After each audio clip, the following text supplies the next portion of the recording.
नमस्कार प्यारे प्रदेशवासियों, 79वें स्वतंत्रता दिवस की आप सभी को हार्दिक शुभकामनाएं। इस पावन अवसर पर हम सबसे पहले उन महानायकों और वीर सपूतों को भावभीनी श्रद्धांजलि अर्पित करते हैं जिन्होंने देश की आज़ादी, एकता और अखंडता के लिए सर्वोच्च बलिदान दिया। यह हमारे लिए बहुत गर्व की बात है कि देश की आन बान और शान बनाए रखने के लिए हमारे प्रदेश के वीर जवानों ने हमेशा प्रमुख भूमिका निभाई है। अपने कर्तव्य को निभाते हुए उन्होंने बलिदान और शौर्य की अमर गाथाएं लिखी है।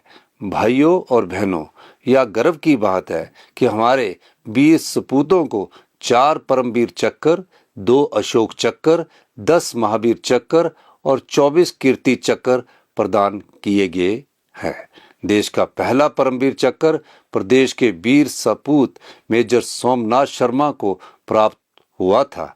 इसके बाद colonel DS Thapa, captain Vikram Batra तथा सूबेदार मेजर संजय कुमार को भी परमवीर चक्र से सम्मानित किया गया। प्रिय प्रदेशवासियों, वर्ष 2023 में गंभीर प्राकृतिक आपदा का सामना हमने अपने संसाधनों से सफलतापूर्वक किया और 4500 करोड़ रुपए का आपदा राहत पैकेज घोषित किया। इस साल भी मूसलाधार बारिश, विनाशकारी बाढ़ और बादल फटने की घटनाओं से हमें जान माल का भारी नुकसान उठाना पड़ रहा है। इस आपदा से मंडी जिला सबसे ज्यादा प्रभावित हुआ है। हमने 222 से ज्यादा बहुमूल्य जानों को गंवाया है और संपत्ति को लगभग 2000 करोड़ रुपए से ज्यादा का नुकसान पहुंचा है। आपदा बहुत बड़ी है, लेकिन प्रदेश सरकार संकट की इस घड़ी में प्रभावित लोगों के साथ कंधे से कंधा मिलाकर खड़ी है। हमने आपदा के तुरंत बाद युद्ध स्तर पर राहत और पुनर्वास के कार्य शुरू किए हैं। वर्ष 2023 की तरह इस बार भी आपदा प्रभावितों को राहत पहुंचाने के लिए विशेष राहत पैकेज प्रदान किया गया है। इस पैकेज में मुआवजा और राहत राशि को 25 गुना तक बढ़ाया गया है। विशेष राहत पैकेज के अंतर्गत पूर्ण रूप से क्षतिग्रस्त मकान के लिए दी जाने वाली 1,30,000 रुपए की सहायता राशि को बढ़ाकर 7 लाख रुपया और आंशिक क्षति पर 12,500 रुपए की राशि को बढ़ाकर 1 लाख रुपया किया गया है। क्षतिग्रस्त दुकानों अथवा ढाबों के लिए 10,000 रुपए की राशि को बढ़ाकर 1 लाख रुपया किया गया है। गौशाला की क्षति पर अब 10,000 के स्थान पर 50,000 रुपया और किराएदार को सामान की हानि पर 50,000 रुपया तथा मकान मालिक को 70,000 रुपये की सहायता दी जाएगी। बड़े दुधारू पशुओं की हानि पर अब 37,500 रुपये के बजाय 55,000 रुपया प्रति पशु की दर से मुआवजा मिलेगा। बकरी, सुअर, भेड़ व मेमने के नुकसान पर दी जाने वाली राशि 4,000 से बढ़ाकर 9,000 रुपया प्रति पशु की गई है। पूरी तरह क्षतिग्रस्त पॉली हाउस के लिए 25,000 रुपया और मकान से गाद हटाने के लिए 50,000 रुपये की सहायता दी जाएगी। कृषि व बागवानी भूमि के नुकसान पर मुआवजा 3,900 रुपये प्रति बीघा से बढ़ाकर 10,000 प्रति बीघा तथा फसल नुकसान पर मुआवजा 500 रुपये से बढ़ाकर 3,000 प्रति बीघा किया गया है। गाद हटाने के लिए सहायता 1,500 रुपये प्रति बीघा से बढ़ाकर 6,000 प्रति बीघा की गई है। इसके अलावा प्रभावित परिवारों को किराए के मकान में रहने के लिए शहरी क्षेत्रों में 10,000 रुपये और ग्रामीण क्षेत्रों में 5,000 रुपये मकान किराए के रूप में दिए जा रहे हैं। भाइयों और बहनों, हमारी सरकार को राजनीतिक, आर्थिक और प्राकृतिक आपदा की गंभीर चुनौतियों से गुजरना पड़ा है।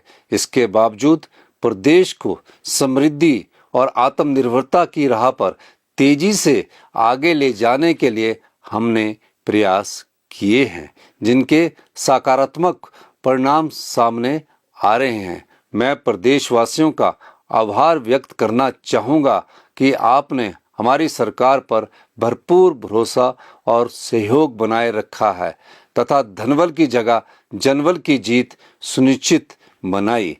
प्रिय प्रदेशवासियों, हिमाचल के विकास और खुशहाली के लिए हमारी सरकार ने ग्रामीण अर्थव्यवस्था को मजबूत करने की दिशा में ऐतिहासिक निर्णय लिए हैं। हिमाचल प्रदेश देश का पहला राज्य बना है जिसने प्राकृतिक खेती से उगाई गई फसलों पर न्यूनतम समर्थन मूल्य दिया है। मक्की खरीद पर 40 रुपये प्रति किलोग्राम का समर्थन मूल्य दिया जा रहा है। 10 जिलों के 1509 किसानों से लगभग 399 मीट्रिक टन मक्की एमएसपी पर खरीदी जा चुकी है और उनके बैंक खातों में 1,40,00,000 रुपए जमा करवाए गए हैं। इसी प्रकार गेहूं की खरीद भी 60 रुपये प्रति किलोग्राम की दर से पूरे राज्य में जारी है। अब तक 838 किसानों से 2123 क्विंटल गेहूं की खरीद की जा चुकी है, जिसके एवज में उनके बैंक खातों में 1,27,00,000 रुपया जमा करवाए गए हैं। इसके अलावा गेहूं के लिए परिवहन भाड़े पर सरकार ने 4,15,000 रुपये की सब्सिडी दी है। हमने प्राकृतिक खेती से उगाई गई कच्ची हल्दी के लिए 90 रुपये प्रति किलोग्राम एमएसपी घोषित किया है। प्रदेश के 6 जिलों के किसानों से 127 मीट्रिक टन कच्ची हल्दी खरीदी गई है और उनके बैंक खातों में 1,14,00,000 रुपए जमा कर दिए गए हैं। भाइयों और बहनों, प्रदेश सरकार ने चंबा जिले के पांगी उपमंडल को प्रदेश का पहला प्राकृतिक कृषि उपमंडल घोषित किया है। सरकार घाटी के किसानों से अगले महीने से 60 रुपये प्रति किलो की दर से जौ की खरीद शुरू करने जा रही है।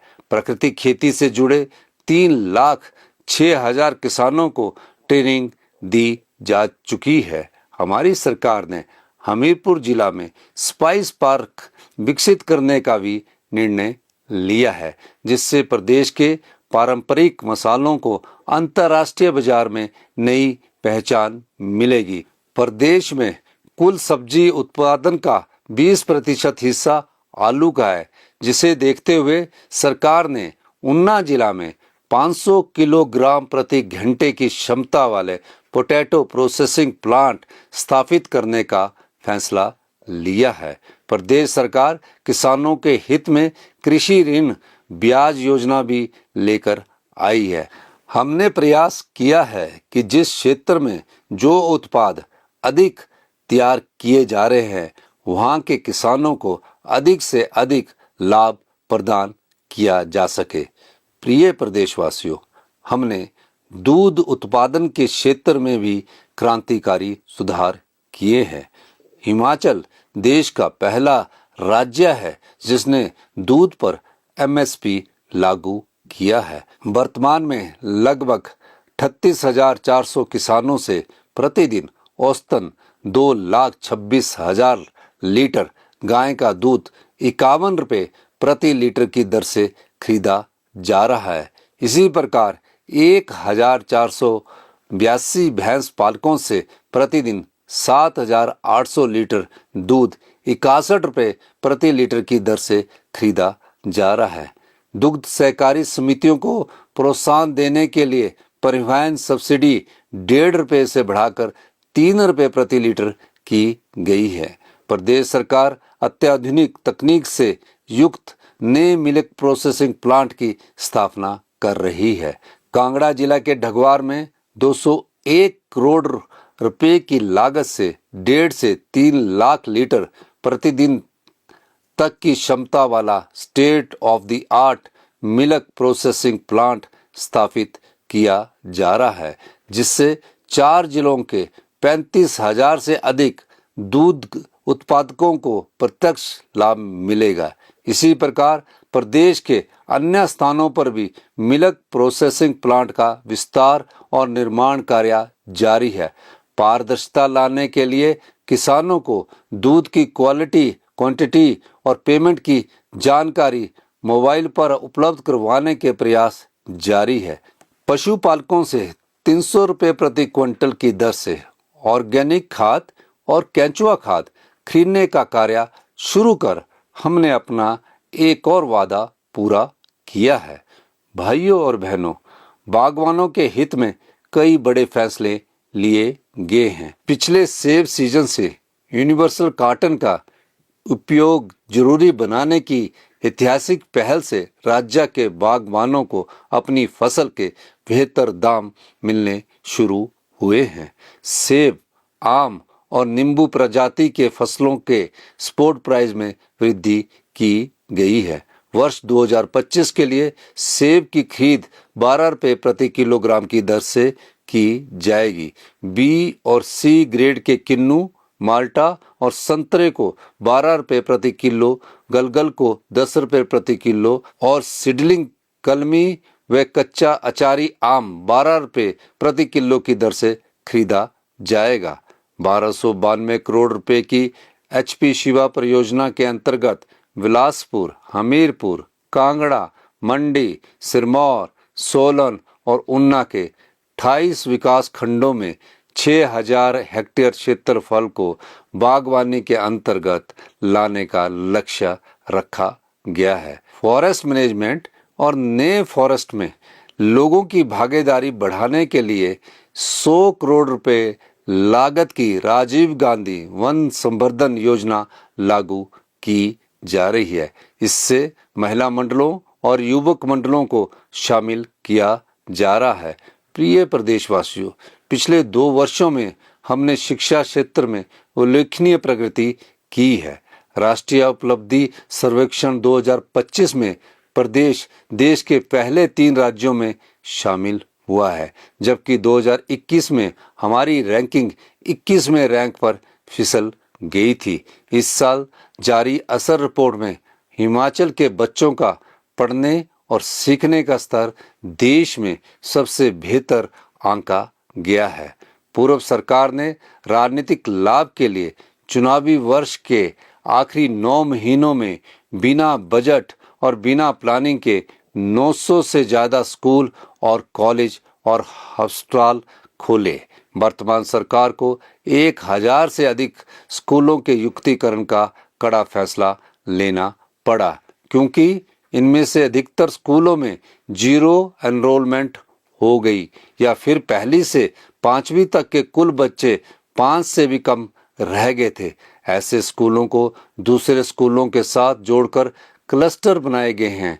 अध्यापकों की उपलब्धता सुनिश्चित होने से छात्रों को बेहतर शिक्षा मिल रही है और गैर जरूरी खर्चों में भी कटौती हुई है। सरकारी स्कूलों के विद्यार्थियों के शिक्षा स्तर में सुधार के लिए पहली कक्षा से अंग्रेजी माध्यम का विकल्प दिया गया है। प्रत्येक विधानसभा क्षेत्र में आधुनिक सुविधाओं वाला Rajiv Gandhi day boarding school चरणबद्ध तरीके से खोलने का कार्य प्रगति पर है। पहली से 8वीं कक्षा के 5,35,000 बच्चों के लिए मुख्यमंत्री बाल पौष्टिक आहार योजना की पहल की गई है। प्रदेश के इतिहास में पहली बार अध्यापकों और ग्रामीण क्षेत्र के सरकारी स्कूलों के बच्चों को देश व विदेश में एक्सपोजर विजिट पर भेजा गया है। छात्रवृत्ति योजनाओं का विस्तार कर केवल 2 वर्ष में 87,000 से अधिक विद्यार्थियों को 92 करोड़ रुपए की राशि आवंटित की गई है। भाइयों और बहनों, हमारी सरकार ने हिमाचल को हरित ऊर्जा राज्य बनाने का लक्ष्य रखा है। ई वाहनों को व्यापक प्रोत्साहन दिया जा रहा है। वाहन चालकों की सुविधा के लिए प्रदेश में 6 ग्रीन कॉरिडोर स्थापित किए जा रहे हैं। 124 करोड़ लागत से बस अड्डों पर ई चार्जिंग स्टेशन स्थापित करने का कार्य जारी है।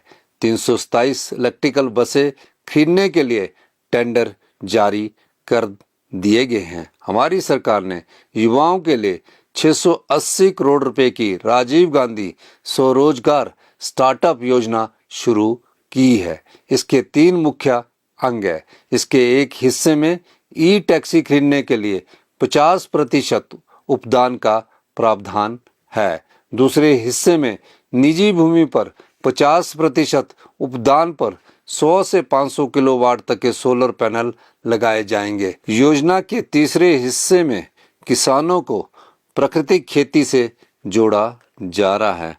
ऊना जिला के पेखूवाला में 32 मेगावाट सौर ऊर्जा परियोजना मात्र 4 महीनों में जनता को समर्पित की गई है। इस परियोजना से सालाना 19 करोड़ 17 लाख रुपए के राजस्व लाभ का अनुमान है। भाइयों और बहनों, महिलाओं को आर्थिक सुरक्षा और सम्मान देने के लिए हमने 18 से 59 वर्ष की पात्र महिलाओं के लिए इंदिरा गांधी प्यारी बहना सुख सम्मान निधि योजना शुरू कर प्रति माह 1500 रुपए की सम्मान राशि देना आरंभ किया है। प्रदेश में कुल 2,96,279 महिलाओं को 1500 रुपए की सम्मान राशि प्रदान की जा रही है। 2,63,424 महिलाओं के लिए पूर्व में मिल रही पेंशन की राशि को बढ़ाकर 1500 रुपया किया गया है। महिला कल्याण के लिए चलाई जा रही विभिन्न योजनाओं के अंतर्गत मिलने वाली आर्थिक सहायता कई गुना बढ़ाई गई है।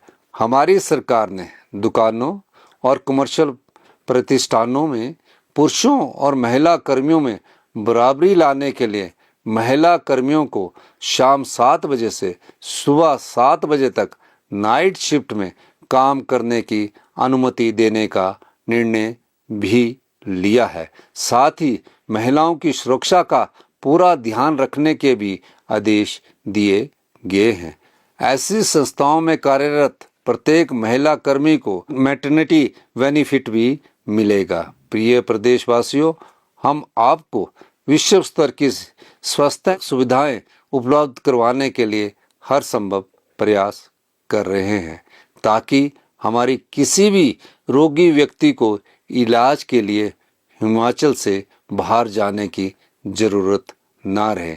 मैं स्वयं प्रदेश के चिकित्सा संस्थानों के डॉक्टरों से मिलकर स्वास्थ्य क्षेत्र में नई तकनीकों को शामिल करने की दिशा में काम कर रहा हूं।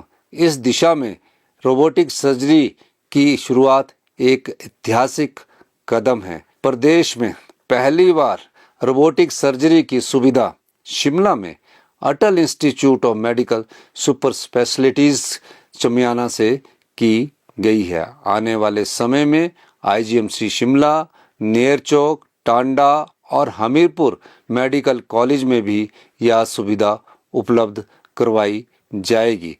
प्रदेश में 69 आदर्श स्वास्थ्य संस्थानों में 6 विशेषज्ञ चिकित्सकों की तैनाती की गई है। 20 आदर्श स्वास्थ्य संस्थानों में डायलिसिस सुविधा मिलना शुरू हो चुकी है। कैंसर मरीजों के लिए मुफ्त इलाज और दवाइयों का प्रावधान किया गया है। हमीरपुर में उत्कृष्ट कैंसर हॉस्पिटल्स स्थापित किया जा रहा है। आईजीएमसी शिमला में नए कैंसर हॉस्पिटल भवन और ट्रॉमा सेंटर की सुविधा उपलब्ध करवाई जा चुकी है। आईजीएमसी शिमला और टांडा मेडिकल कॉलेज में पेट स्कैन मशीन की सुविधा भी शुरू की जा रही है। वर्तमान सरकार ने 185 डॉक्टर्स, 130 स्टाफ नर्सों, 67 लैब टेक्नीशियंस, 45 फार्मासिस्ट और 61 ऑपरेशन थिएटर असिस्टेंट के पद भरे हैं। इसके अतिरिक्त सैकड़ों और पद भरने को मंजूरी प्रदान की गई है। हम मेडिकल कॉलेज से लेकर सिविल हॉस्पिटल तक मशीनों को बदल रहे हैं। नई और आधुनिक MRI, CT scan, x ray machines लगाने के लिए सरकार ने 3000 करोड़ रुपए का प्रावधान किया है। हिम केयर योजना के लाभार्थियों को बेहतर इलाज सुविधा देने के लिए इसका विस्तार किया गया है। अब आपात स्थिति में मेडिकल कॉलेज के प्रिंसिपल और मेडिकल सुपरिटेंडेंट भी हिम केयर कार्ड बना सकेंगे। हर वर्ष मार्च, जून, सितंबर और दिसंबर महीने में हिम केयर कार्ड बनाए जाएंगे। बीपीएल, मनरेगा, फेरी वालों, अनाथ और जेल बंदियों को निःशुल्क हिम केयर कार्ड बनाने का प्रावधान किया गया है। भाइयों और बहनों, प्रदेश सरकार पर्यटन गतिविधियों को विस्तार देकर युवाओं को रोजगार व स्वरोजगार के अवसर प्रदान करने के साथ साथ प्रदेश की आमदनी बढ़ाने के लिए भी हर संभव प्रयास कर रही है। कांगड़ा हवाई अड्डे का विस्तार कार्य जारी है और पर्यटकों की सुविधा के लिए 16 स्थानों पर हेलीपोर्ट विकसित करने का कार्य प्रगति पर है। प्रमुख धार्मिक स्थलों को रोपवे से जोड़ने का कार्य भी प्राथमिकता के आधार पर किया जा रहा है। कांगड़ा जिला को प्रदेश की पर्यटन राजधानी के रूप में विकसित किया जा रहा है। देहरा मंडल के बनखंडी में 619 करोड़ रुपए की लागत से इंटरनेशनल लेवल का जू वन्य प्राणी उद्यान स्थापित किया जा रहा है। आने वाले समय में पर्यटन क्षेत्र की विभिन्न परियोजनाओं पर 3000 करोड़ रुपया खर्च किए जाएंगे। हिमाचल जैसे पहाड़ी राज्यों के विकास में सड़कों के महत्व को ध्यान में रखते हुए प्रदेश सरकार दूर दराज तक के क्षेत्रों को सड़क सुविधा से जोड़ने को प्राथमिकता प्रदान कर रही है।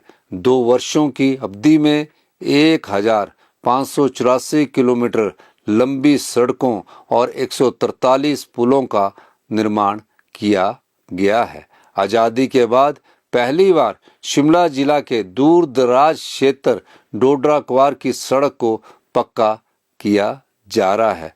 बड़ा बंगाल को सड़क सुविधा से जोड़ने के लिए भरमौर मंडल में 21 किलोमीटर लंबी सड़क बनाई जा रही है।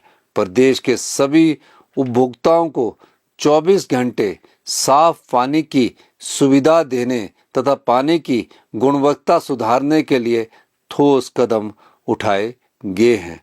पानी की क्वालिटी को मॉनिटर करने के लिए 69 टेस्टिंग लैब स्थापित की गई है। 31 दिसंबर 2024 तक 12 वर्ष या इससे अधिक की सेवा अवधि पूरा कर चुके 1386 पात्र जल रक्षकों को जल शक्ति विभाग में पंप अटेंडेंट के रूप में नियुक्त करने का फैसला लिया गया है। हमने करुणामूलक रोजगार नीति में संशोधन को भी मंजूरी प्रदान की है। अब प्रति परिवार वार्षिक आय पात्रता मापदंड को 2,50,000 रुपए से बढ़ाकर 3 लाख रुपया किया गया है। भाइयों और बहनों, हमारी सरकार ने सरकार गांव के द्वार कार्यक्रम की अनूठी पहल की है, जिसके तहत मैं खुद और मेरे मंत्रिमंडल के सहयोगी दूर दराज क्षेत्र के किसी एक गांव में रात को रुककर लोगों की समस्याओं का मौके पर ही समाधान सुनिश्चित कर रहे हैं। इसके माध्यम से सरकार को दूर दराज इलाकों की समस्याओं को जानने में सहायता मिल रही है। भाइयों और बहनों, हमारी सरकार वित्तीय संसाधनों को जुटाने और फजूल खर्ची रोकने के लिए भी सर्वोच्च प्राथमिकता के आधार पर काम कर रही है। पिछले 2.5 वर्षों में प्रदेश सरकार हजारों करोड़ रुपए का अतिरिक्त राजस्व कमाने में कामयाब हुई है। आबकारी नीति में बदलाव, शराब के ठेकों की नीलामी व निविदाओं, दूध उपकर, विभिन्न विभागों में स्टाफ के युक्तिकरण, लोक निर्माण विभाग की परियोजनाओं की टेंडर प्रक्रिया में बदलाव जैसे ठोस कदम लाकर यह संभव हो पाया है। वित्तीय प्रबंधन की दिशा में प्रदेश सरकार ने ग्रीन बजट की शुरुआत कर एक नई पहल की है। इतना ही नहीं, हमने केंद्र सरकार के समक्ष भी हिमाचल के हितों की मजबूती के साथ पैरवी की है। नीति आयोग से ग्रीन बोनस की मांग, राजस्व घाटा अनुदान में वृद्धि, हिमाचल की ऋण सीमा को 2% बढ़ाने, 110 मेगावाट शानन विद्युत परियोजना का अधिग्रहण पंजाब से वापस लेने, भाखड़ा बांध प्रबंधन बोर्ड से बिजली एरियर जारी करने, 4 लेन सड़क परियोजनाओं के कार्यों में तेजी लाने के लिए हम लगातार संघर्ष कर रहे हैं। हमारे गंभीर प्रयासों के फलस्वरूप सर्वोच्च न्यायालय ने कड़छम वांगटू जल विद्युत परियोजना से रॉयल्टी को लेकर प्रदेश के हक में फैसला सुनाया है। अब हमें 12% की बजाय 18% रॉयल्टी मिलेगी, जिससे सरकार को हर साल लगभग 150 करोड़ रुपए की अतिरिक्त आमदनी होगी। हमने वाइल्ड फ्लावर हॉल होटल का मामला भी जीता है। इससे प्रदेश को सालाना 20 करोड़ रुपए से अधिक आमदनी हो रही है। प्रिय प्रदेशवासियों, प्रदेश में पहली बार तहसील और उप तहसील स्तर पर विशेष इंतकाल अदालतों का आयोजन कर 3,99,860 से अधिक राजस्व मामलों का निपटारा किया गया है। प्रदेश सरकार की पहली जिम्मेदारी समाज के संवेदनशील वर्गों का संरक्षण और कल्याण सुनिश्चित करना है। मुख्यमंत्री सुख आश्रय योजना में 6,000 बच्चों को चिल्ड्रन ऑफ द स्टेट के रूप में अपनाया गया है। इन बच्चों की पढ़ाई जेब खर्च का जिम्मा प्रदेश सरकार उठा रही है। इन्हें स्टार्टअप शुरू करने के लिए 2 लाख रुपए की मदद दी जा रही है। इस प्रकार हम देश का पहला राज्य बने जिसने अनाथ व बेसहारा बच्चों और महिलाओं के लिए कानून बनाया है। कांग्रेस के चुनावी घोषणा पत्र की 6 गारंटियां पूरी की गई है। कांग्रेस सरकार ने अपना वादा पूरा करते हुए 1,36,000 एनपीएस कर्मचारियों को पुरानी पेंशन का लाभ प्रदान कर उनकी सामाजिक आर्थिक सुरक्षा सुनिश्चित की है। आर्थिक कठिनाइयों के बावजूद 42,000 से अधिक युवाओं को नौकरियां दी गई है। 2,061 वन मित्रों की नियुक्ति की गई है। 1,000 पशु मित्रों की नियुक्ति को मंजूरी प्रदान की गई है तथा 1088 कांस्टेबलों की भर्ती प्रक्रिया जारी है। हाल ही में 312 ड्राइंग मास्टर्स को नियुक्ति पत्र प्रदान किए गए हैं और पटवारियों के 874 पद शीघ्र भरने जा रहे हैं। हमने अपने कार्यकाल के दौरान स्कूल प्रवक्ताओं के 650 पदों को भरा है। टीजीटी आर्ट्स के 599 पदों को भरा है और 425 पदों को शीघ्र भरा जाएगा। टीजीटी नॉन मेडिकल 405 पदों को भरा है और 343 पदों को शीघ्र भरा जाएगा। टीजीटी मेडिकल के 410 पदों को भरा है और 169 पदों को शीघ्र भरा जाएगा। शास्त्री के 205 पदों को भरा है और 737 पदों को शीघ्र भरा जाएगा। लैंग्वेज टीचर के 175 पदों को भरा गया है और 49 पदों को शीघ्र भरा जाएगा। ड्राइंग मास्टर के 458 पदों को भरा गया है और 40 पदों को शीघ्र भरा जाएगा। पीईटी के 870 पदों को शीघ्र भरा जाएगा। जेवीटी के 1,788 पदों को भरा गया है और 600 पदों को शीघ्र भरा जाएगा। जियो लाइब्रेरी के 100 पद तथा एनटीटी के 6,200 पदों को शीघ्र ही भरा जाएगा। वोकेशनल टीचर्स के 759 पदों को भरा गया है। प्रिय प्रदेशवासियों, प्रदेश के युवाओं में ड्रग्स की बढ़ती आदत बहुत बड़ी चिंता का कारण है। इस सामाजिक बुराई के कारण हम कई नौजवानों को खो चुके हैं और अभी भी काफ़ी संख्या में युवा इसकी चपेट में हैं। नशे के आदी व्यक्तियों के उपचार और पुनर्वास के लिए हमने विधानसभा में विधेयक पास किया है। इसके अलावा नशा तस्करों को मृत्युदंड, आजीवन कारावास और 10 लाख रुपए जुर्माने तथा अवैध संपत्ति की कुर्की के प्रावधान के लिए भी अलग विधेयक पारित किया गया है। प्रदेश के सभी जिलों में प्राथमिकता के आधार पर जिला नशा निवारण केंद्र स्थापित किए जा रहे हैं। सिरमौर जिला के कोटला बड़ोग में 100 बिस्तरों की क्षमता वाला उत्कृष्ट नशा मुक्ति केंद्र स्थापित किया जा रहा है। ड्रग्स के दुरुपयोग के बारे में जागरूकता बढ़ाने के लिए हम स्कूली पाठ्यक्रम में नया अध्याय शुरू करने जा रहे हैं। युवाओं को नशे से दूर रखने और उनकी ऊर्जा को सामाजिक गतिविधियों से जोड़ने के लिए सरकार खेल ढांचे को मजबूत बनाने पर विशेष ध्यान दे रही है। प्रदेश सरकार पूर्व सैनिकों और उनके आश्रितों के कल्याण के लिए प्रतिबद्ध है और उन्हें मिलने वाली अनुग्रह राशि में बड़े पैमाने पर वृद्धि की गई है। हमने विभिन्न अंतर्राष्ट्रीय प्रतियोगिताओं के पदक विजेताओं के लिए पुरस्कार राशि में भी वृद्धि की है। प्रिय प्रदेशवासियों, मैं आपको विश्वास दिलाता हूं कि हिमाचल को देश का सबसे समृद्ध तथा आत्मनिर्भर राज्य बनाने के लिए हमारे संकल्प में वित्तीय स्थिति कोई बाधा नहीं बनेगी। हम आपकी उम्मीदों के अनुसार और आपके सहयोग से अपने इस सुंदर पहाड़ी राज्य को विकास के नए आयाम देने के लिए प्रतिबद्ध है। अंत में मैं एक बार फिर आप सभी को स्वतंत्रता दिवस की बधाई देता हूं तथा समस्त प्रदेशवासियों के सुखमय और स्वस्थ जीवन की कामना करता हूं। जय हिंद, जय हिमाचल।